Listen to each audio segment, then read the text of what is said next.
आठवां वेतन आयोग भारत सरकार के करीब 49 लाख कर्मचारियों को जो अलायंस और सैलरी मिलती है उसमें अच्छी बढ़ोतरी करने पर विचार कर रहा है। साथ ही करीब 68 लाख पेंशनधारी हैं जिनको सरकारी पेंशन मिलता है भारत सरकार की तरफ से। उनके पेंशन भत्ते में भी बढ़ोतरी करने पर आयोग विचार कर रहा है। सूत्रों के मुताबिक आठवां वेतन आयोग जो फिटमेंट फैक्टर है जिसके आधार पर बेसिक सैलरी स्ट्रक्चर जो कर्मचारियों की है वो तय किया जाता है, उस फिटमेंट फैक्टर को 2.57 तय करने पर गंभीरता से विचार कर रहा है। और अगर इसे सरकार ने स्वीकार कर लिया तो जो औसतन सैलरी है केंद्र सरकार के कर्मचारियों की वो 34% तक बढ़ सकती है।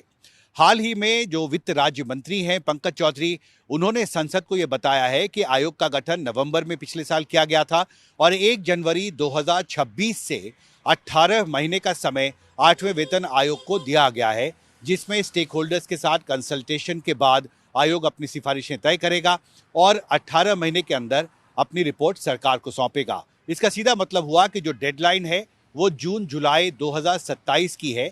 तब तक आयोग को अपनी सिफारिशें पूरी करनी होंगी और सरकार को अपनी रिपोर्ट देनी होगी। अगर आठवां वेतन आयोग समय पर सरकार को अपनी रिपोर्ट सौंपता है तो उसके बाद कुछ और महीने लगेंगे इंटर मिनिस्ट्रियल कंसल्टेशन में, क्योंकि सरकार के जो अलग अलग महत्वपूर्ण मंत्रालय हैं, वित्त मंत्रालय है, कार्मिक मंत्रालय है, वो सब उस रिपोर्ट की एग्जामिनेशन करेंगे और उसके बाद वो रिपोर्ट कैबिनेट के सामने पेश की जाएगी और कैबिनेट के मंजूरी के बाद जो आठवें वेतन आयोग की सिफारिशें हैं उसे लागू करने की प्रक्रिया शुरू होगी।